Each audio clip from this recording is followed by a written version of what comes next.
Hi everyone, it's Sparky here. Thanks so much for joining today.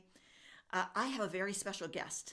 His name is Jonah Meller. And Jonah is a very talented, skilled canine behaviorist that works down in Toronto, Ontario.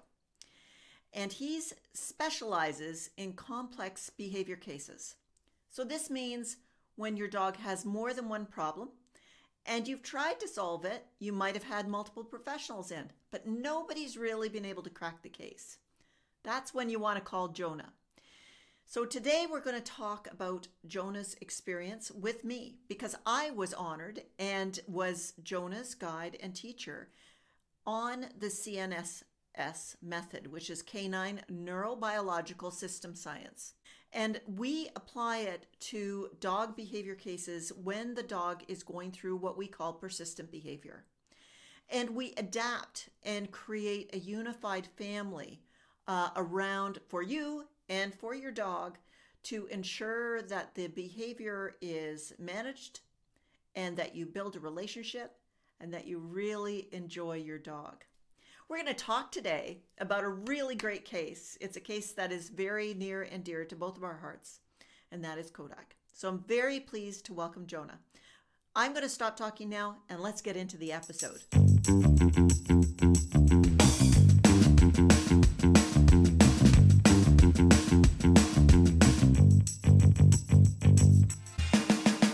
Welcome back to the Dog Parentology Podcast. Today we're doing something special, sharing a case that stayed with both of us.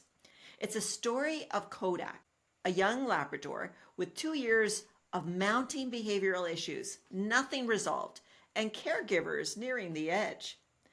Aggressive, barking at other dogs, demand barking, jumping, leash chaos, overstimulation, all of it. But this isn't a story about behavior being bad.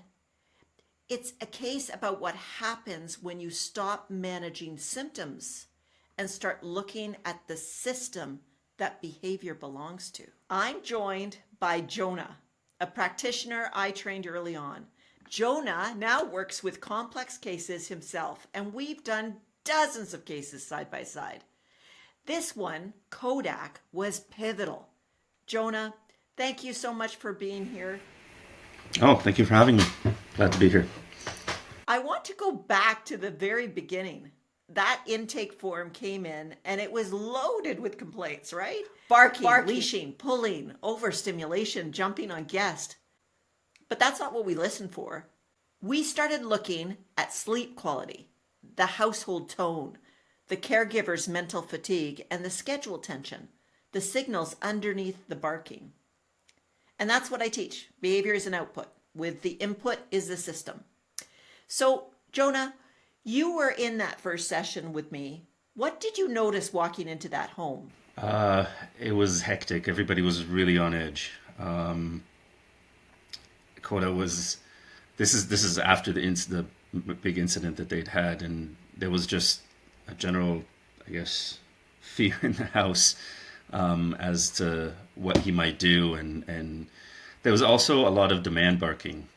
Tell us a little bit about that incident, Jonah. Essentially, he was a COVID pup. Spent the first, I think, 6 months at home, hardly leaving the house with his entire family there. Routinely, they would go out once a day to play fetch with a soccer ball. After about 6 months of that, I guess things were opening back up, and Dad, the father, went back to work, and those games stopped. We started working them about a year and a half when we started, so it was a good year after that. And I guess for about a year, he hadn't played soccer or fetch at all, seen a soccer ball, or had any of that interaction. A year later, Mom is walking him down the road. He sees a kid play with a soccer ball and just completely loses it. Drags her, gets away from her, bites the ball, won't give the ball to anybody. He ended up half ingesting the ball before they could even get it away from him. Created a whole situation.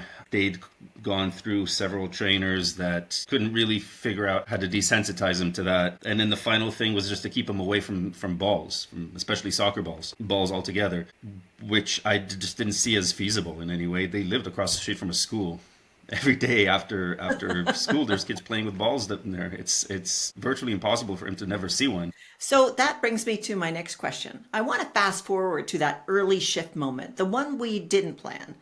We were working on trying to establish a safe routine for Kodak when his caregiver had to work from home. And then something changed, not because of technique, but because she stopped trying to fix it. Talk a little bit about that and walk us through what you saw in Kodak during that pause and the moment she changed and he changed. So there was two pivotal moments there. The first one was when we got in the house and we sat down. At first, everybody was standing up and they were trying to have a conversation. He was the man barking like crazy, so it was just barking away. And we had them sit down, invited him up next to us, and did some calming, like yoga breaths. And she sat down. The mom sat down, and within I would say 2 minutes, you saw a completely different dog. Just that calming, yeah. Just sitting down on the couch rather than standing around, 4 adults standing around the small living room. Sitting down, taking a deep breath, letting it out your nose, and really relaxing. And as we all sat down and did that, he just sat down, curled on the couch next to mom, and he would have fallen asleep within a few minutes. The way he was so calm after a few minutes. It was a real eye-opening moment. Yeah. That moment of co-regulation, that moment of softening those emotional indicators from the caregiver. What a powerful moment that was for them, right? Definitely. And I think that's when they saw that he can be different. And it's all about how you act around him and the situation, the environment that you're creating. And that's interesting because what we were watching isn't a moment of disobedience. It had nothing to do with obedience. It was the nervous system reorganizing itself, a small window into that white pathway when the dog pauses, not from fear or control, but there's an uncertainty, and then they relax into that space. That's what I hear as you describe it, to help understand that moment and what does it mean. So tell me a little bit about the ball scenario. What were some of the things that you needed to look at in order to come up with the solution? I honestly, you were amazing on that. They'd been through so many trainers, and everybody had kind of been at their wits' end and gone, we can't be around balls.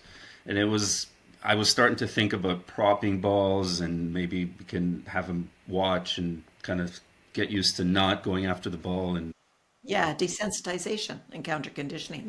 Yeah, but even the idea, how would you do that with him being that obsessed with, like, as soon as he sees one, he's just gonna, so it has to be at a huge distance, and the whole thing was very complicated. And then you came up with something that mainly because he wasn't ingesting. He'd already been to the vet a couple of times for eating entire soccer balls that he just wouldn't give up. So I knew that he needed to have a lot of soccer balls around, but I just didn't I wasn't computing how that could work. And then he came with the ones from the internet that we found that he couldn't ingest. Right, those were the herding balls, very tough balls. Yeah. Yes. Yeah. And we bought, I think, like a dozen or 15, or I don't know. Like they had the whole house just littered with these balls all over the place. And he went nuts when he first saw them, but by the end of the hour, he started calming down. And after a week, there was almost no sensitivity to balls anymore. And that's interesting because from a resource guarding perspective and the brain from a neurobiological perspective is just, the limbic system is alive. It's what I call Tom. And Tom is calling out the alert that there is something precious that will be taken away, and as it had been done. And that loss was something that was very, very threatening to the dog in ways that we don't understand, nor do we need to understand. It's simply that neurobiological system coming into place. And when we see something like that occurring, we know that we have to establish, first of all, how do we rewire the brain to realize that the threat doesn't exist? And we have to do that in sensory ways. And one of the things that you've talked about when you're reflecting on Kodak was his, the mouth feel, because he ate it, like the taste of it, the ingestion of it, the love of it, the touching of it. And what shifted was the visual cues. So sensory processing, if we shift it from the key triggers into something that is a sensory process that is tied to a positive experience, we can then shift the dog quite dramatically. And so where the sensory processing came into place here is we used visualization. So, and not in the sense that we do as human beings where we say, well, visualize success. No, this is in visualizing and seeing the actual practical scene of all these balls everywhere, which then challenged that belief system within the dog, right? Yeah, exactly. It was amazing and very eye-opening. One of the most powerful things in Kodak's case was the caregiver's willingness to self-reflect. She came in exhausted, but she was curious. And when she started tracking her tone, her pacing, her responses, we saw Kodak change too, even from that early moment as she continued through the case working with us. That's what the Canine Neurobiological Systems Science teaches. The system includes you. The dog doesn't behave in a vacuum. And so, Jonah, what did you notice in the caregiver's change that made the biggest impact on Koda? And if you could talk a little bit about the posture and the co-regulation, the way that she helped the dog relax. Yeah. They were actually some of my favorite people to work with. They were so good. They really got it right away, and they just changed the way that they behaved. A lot of times people nod their head, but I believe that in the moment they don't actually change that much, or it's just hard to change your habits. With them, they really did. They took it to heart, and after the first session, after we explained it, she changed her body language, she changed her entire behavior around the dog. Like, a lot of what was happening is that she, after being dragged and losing control of him in that whole incident, was extremely nervous walking him. And he was feeding off that energy. So she was going out nervous. As soon as she got out, opened the door, yanked the leash. Like, come here, don't run away from me, right? And that puts him on edge as soon as you step outside. And it just escalates from there. She wasn't taking treats. The whole thing was just fraught with anxiety. And once I explained that to her, and she really started relaxing, and he was a great dog. He didn't even really need a leash. Like, he would stay right next to you. He was a wonderful dog to work with. They changed their behavior there, and yeah, a lot of co-regulation. She really took the yoga breathing and the calming down to heart. I remember on walks when she'd get nervous, I'd be like, okay, why don't you let's sit down, let's calm down, take a deep breath, calm him down, and we'll start walking again. And that was a big change. Yeah, and that's something that we did over and over again. And I remember you being quite surprised at how we sort of embraced the caregiver in every single case, because the dog wasn't going to change overnight. We had to embrace them and encourage them. And we really took the caregiver as part of the system. If we were going to make something that was long-term and we were going to be with them for life, then we really needed to reach in and embrace the caregiver for all their flaws, for all their strengths, and try to tailor the program to empower them. And I remember you being very surprised about that. Yeah. That was one of the most eye-opening things that I'd seen us do. Really changed my attitude about how to work with dogs, because it made such a huge difference. And them being so receptive and so helpful, to be honest, made a big difference, because they were so cooperative. Sometimes it's like the dog doesn't change overnight, but the change can be significantly faster if we're all working together on the same page. And we actually follow through on things every single time. That consistency is key, and they really were great like that. They were really good partners, and that's the way that we shifted things. They weren't hiring us. And remember how many times I said that, right? You're not hiring us. We are partners. And if you're at the table, we'll be at the table, right? And that was all about it. And they really came to the table. Yeah. That was an amazing thing with them. By the time Kodak was nearing graduation, we weren't focused on problem solving. We were building resilience. He was sleeping more deeply. He was checking in rather than barking. He paused when startled. And he was, for the first time, choosing not to react. Now, Jonah, you witnessed this firsthand. So if you could describe Kodak in one word, I know that's going to be tough. You can use more than one if you want. At the end of the work, what would it be? In one word, I guess I would say eager. Yeah. He was very eager to get the ball. He was very eager for attention, but he was also eager to please. And as soon as he understood how to like work with the family and be a part of this and work together, he just went right for it. It was Beautiful. It was amazing to see how much, like, yes, the ball is exciting to me, or the dog across the street, but this is what we're doing, and I would prefer to be with you. I would I like you seeing that choice, like that active choosing is just amazing. And okay, so now I'm going to switch it around. What would you say about the caregiver? What would be that one word at the end of it that you saw in the caregivers? What would be that one word that you describe them? I guess cooperative. They really learned to work together. That's wonderful. It was, they would pay attention to his body language. They learned his cues. I mean, they already kind of knew his cues, but they were scared of them. Yes. Right? Yeah. Like if the ears went up, she would just be like, "Oh, what do I do?" What's going on? Right. Exactly. So instead of getting scared or worried about it, they knew what to do when they saw those signs, and they very quickly learned how to prevent the behaviors from occurring. And from that, it goes into this wonderful, like, getting along, and, oh, you're such a good dog because you're always listening to me, and I'm so happy with you. And then the dog is feeding off that energy rather than the anxiety. And next thing you know, everybody's just blissful. Yes, exactly. One of the things that I remember that was so cool was that, and we saw this so many times, Jonah, in who would be successful in our program. And that was her consistency in putting in daily journals, in tracking those things like sleep and the events, so that we could actually see what was going on as we were adapting and changing that system. Behavior doesn't change unless you fix the system. The system was quite complex around this dog and what was influencing it. It wasn't just balls. It was the schedule, suddenly having somebody there and then suddenly not. It was a lot of anxiety, the inability to find that co-regulation that was needed with the person that he counted on the most.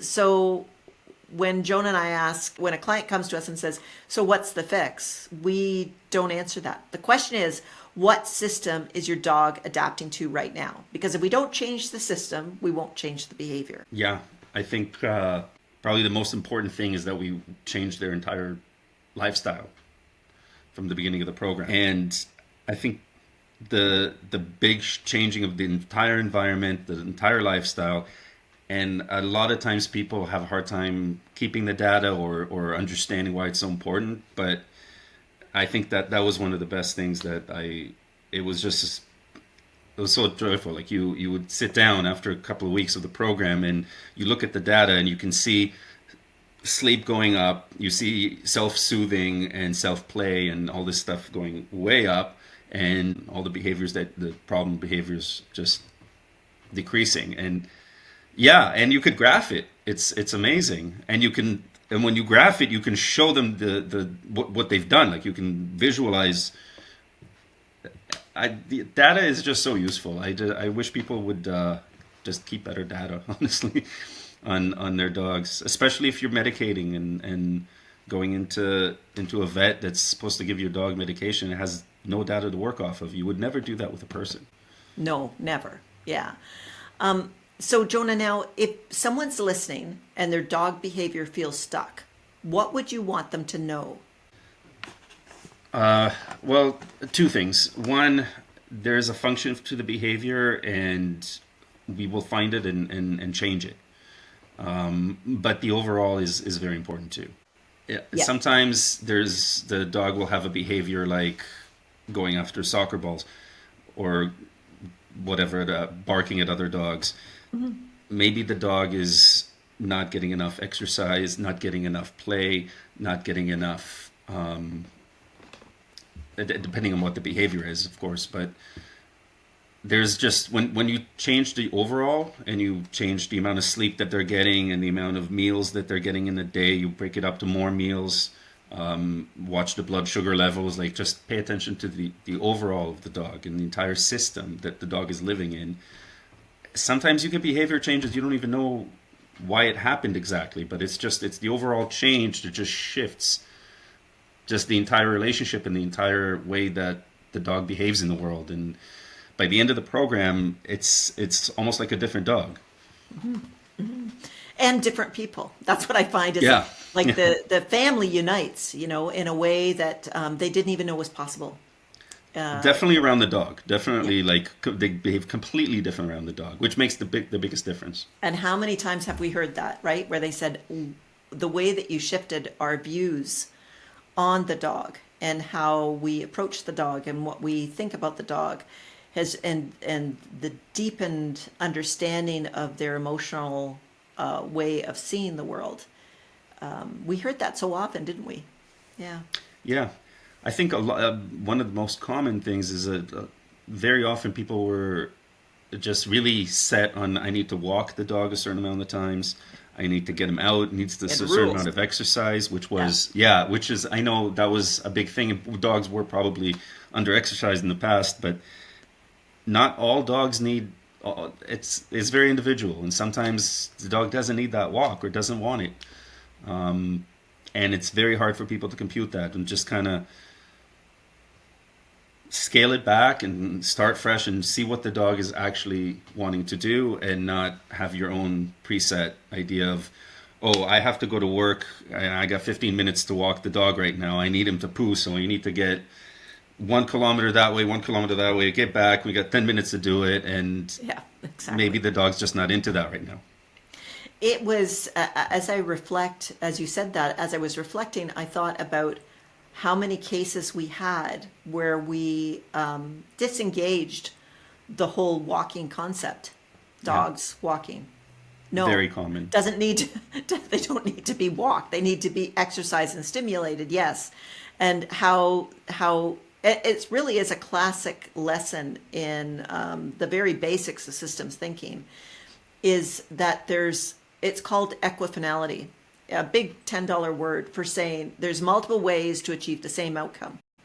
And so when we stop and think that exercise and stimulation must be walking and maybe sniffing or walking and giving them a puzzle, it's like, well, no, it can be anything that resonates with your dog and that lands with the correct amount of exercise for your dog and the correct amount of stimulation for your dog, right?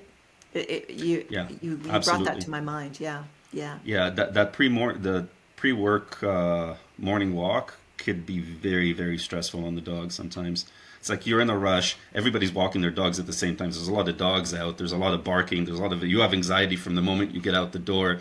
People are always in a rush. You forget to take the treats. It's just sometimes maybe it's better not to and do something else for those 15 minutes. Yes. Yeah, absolutely. Maybe play in the backyard.